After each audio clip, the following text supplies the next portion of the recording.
The right to object. The issue before this body. The issue before this body is not a budget.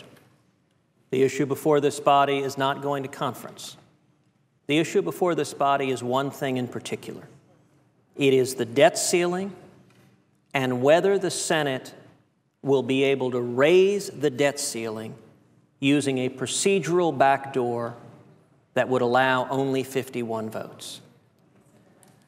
My friend from Nevada, my friend from Washington State, both of them could go to conference on the budget right now, today, if they would simply agree that this budget would not be used as a backdoor to use a procedural trick to raise the debt limit not on 60 votes, but on 50 votes. Now, I commend their candor, because neither one of them is willing to make that representation, and that is commendable. But I would point out in the budget we debated, nothing in that budget raised the debt ceiling. And I would suggest, Madam President, that the American people are not interested in procedural games. I think they're tired of games by the Democrats and they're tired of games by the Republicans. What they are interested in is leadership in this body to address the enormous fiscal and economic challenges facing this country. Our national debt is nearly $17 trillion. It is larger than the size of our entire economy. The last 4 years, our economy has grown 0.9% a year. 23 million people are struggling to find jobs. This body should be debating every day, how do we get the economy moving? How do we get people back to work? How do we stop our unsustainable debt? But instead of doing that, just 2 weeks ago, we spent a week voting to add $23 billion in new taxes to small retailers online, creating an internet sales tax, going backwards, killing economic growth, killing jobs. This issue is very simple. Will the Senate allow a procedural backdoor to raise the debt ceiling and to do it while not fixing any of the problems? Now, my friends on the Democratic side of the aisle believe we should raise the debt ceiling with no conditions, with no changes, with no spending reforms, with no pro-growth reforms, with nothing to stop this unsustainable spending. The President has likewise said, raise the debt ceiling with no conditions. And that is why I would submit the majority leader is not willing to agree, no, this budget conference report will not be used to raise the debt ceiling, because it is precisely the hope to do so. Now, this body may well vote to raise the debt ceiling, but if this body votes to raise the debt ceiling, we should do so after fair and open debate where the issue is considered and where the threshold is the traditional 60-vote threshold, where we can address what I think is imperative, that we fix the problem. When I travel across the state of Texas, men and women stop me all the time and say, enough of the games.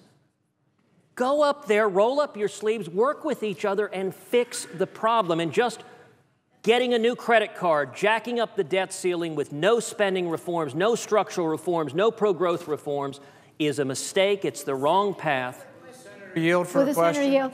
Here's the question. Here's the question. Senator from California. The people in my state are saying the same thing. Roll up your sleeves and attack the problems. Because guess what? I remember when this budget was balanced when Bill Clinton was president.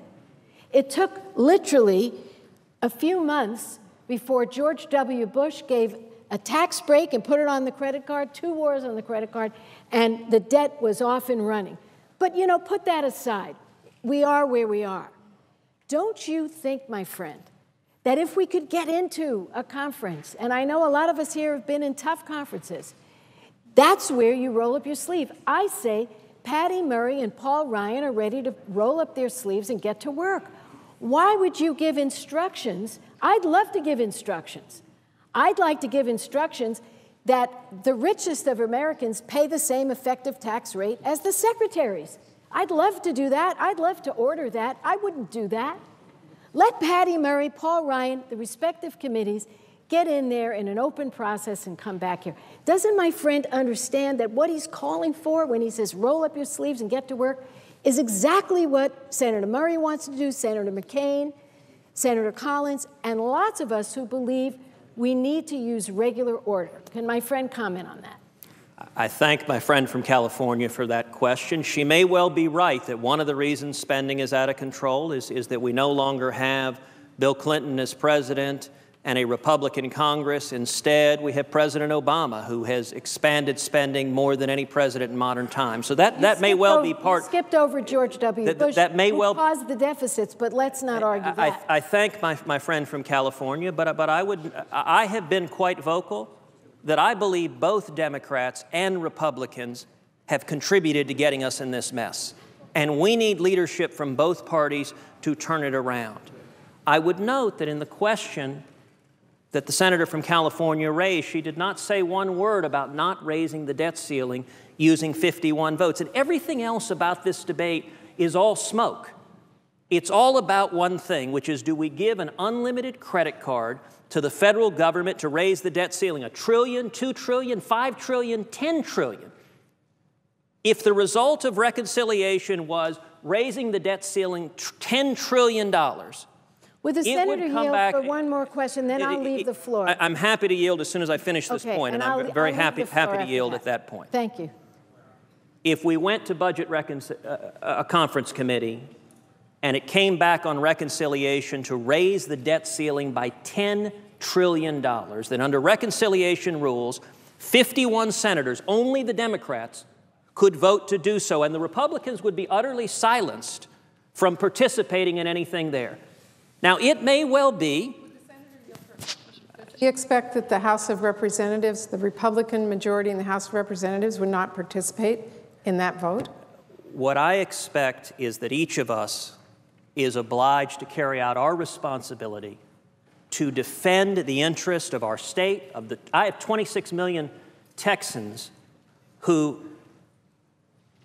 I am not willing to go to and say, if they ask me why did you go along with a procedural game to raise the debt ceiling, to allow Republicans in the Senate to be shut out, to give up any ability to force pro-growth reforms, to get jobs back, to get the economy back, to get people working? Why did you give up? Madam President, would the senator yield for a question? Does the senator expect that he would not have a vote at the end of the day after a conference comes back to the House and Representatives? We may well have a vote, but if we had a vote, and the isn't vote that would the be democratic process? The vote would be a 51-vote threshold, which would mean my friends on the Democratic side of the aisle have been very explicit that in their collective judgment, the debt ceiling should be raised with no conditions. Well, Mr. President, now, given if that, you would yield for a question, does the senator from Texas understand that the House of Representatives also would have to pass this? They are a Republican majority. And by the way, Madam President, we are not talking about whether or not we should pay our bills that we have already obliged in this country. We are talking about putting a budget framework forward for the next 10 years. We had a terrific debate about that. The senator from Texas participated in that, offered amendments, had an opportunity to do that. The House of Representatives did the exact same thing. At the end of the day, the way a legislative democratic process works is the two bodies come together, and it will have to pass whatever our conference agrees with a majority of Republicans in the House and a majority in the Senate with Democrats. And that is going to be where the senator from Texas will have an opportunity to say yes or no to a conference. So I don't understand the senator saying he would not participate. You have a vote. That's how the Senate works. I appreciate my friends from Washington's effort to defend the prerogatives of the Republican House. What I would suggest is that each of us have a responsibility to our states. With your vote. With our vote, but also to defend the ability to have our vote matter, to have it make a difference. Because if this procedural trick is allowed to go forward, what it would mean, this fight right now is the fight over the debt ceiling. Because what it would mean if we go to a conference committee that as sure as night follows day, we would find ourselves in a month or two with a debt ceiling increase coming back and the Democrats in this body voting to raise the debt ceiling with no conditions whatsoever, which is what the president has asked for. For a question, thank you so much. Listen, let's cut through what's happening and tell me where I'm wrong, and I really would respect your answer. He represents a lot of folks. I represent 38 million, so we're two big states and we owe a lot to our people. That's for sure. What's happening here today is very clear. the Republicans, except for Senator McCain and Senator Collins, who were here, are stopping us, this nation, from having a budget. And they're saying their reason is something might happen in the conference. Well, that is not the way we work in a democracy. Anything can happen any moment. Let's get into that conference. Paul Ryan has a budget that I think is apocalyptic that you may well support. Patty Murray has a budget that you probably think is apocalyptic. They're going to get into that conference, and they're going to work together. That's called democracy. And I'll close with this and ask my friend to respond. Ronald Reagan supported raising the debt ceiling about 18 times. He put out a number of statements that are totally counter to my friend. Ronald Reagan said, and I paraphrase, and I'll get the exact quote to you and put it in the record as I've done in the past. He said, even thinking about defaulting on the government's bills is enough to send shockwaves through the country. The last time you guys played that game, it cost us $19 billion. We cannot afford you. You say you're conservatives, but you're leading us down that road. I beg you to think about what you're doing. I beg you to have faith and trust in this democracy. I beg you to let the people who are very responsible in the House and the Senate, who are on different wavelengths when it comes to this budget, let them get to the work. And to quote my friend, let them get to the place where they can roll up their sleeves and get the job done. I think by your continuing presence to stop us from having a budget, you are doing a great disservice, not only to this country, but to your party. That's an opinion. Question? I'm happy to yield.